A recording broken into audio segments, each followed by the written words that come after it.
Në qendrën e votimit 0233 Fanoli në Dujak, procesi votimit ka nisur me kohë dhe po zhvillohet pa asnjë problem. Këtë ka konfirmuar edhe menaxheri i qendrës Xhafer Kadria, i cili tha se deri më tani gjithçka po shkon sipas planifikimeve.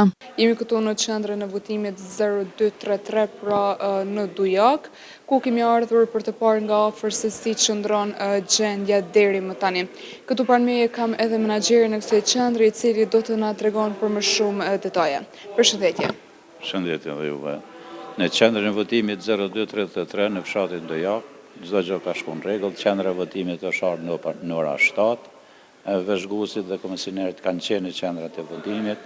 Lokali ishte i përgatitur për punë. Fatkeqësisht është numri i vogël votuesve, deri më tani kanë votuar vetëm 62 persona, kanë të drejtë vote 1727 persona. Në këtë qendër votimi, të drejtë vote ka 1727 qytetarë.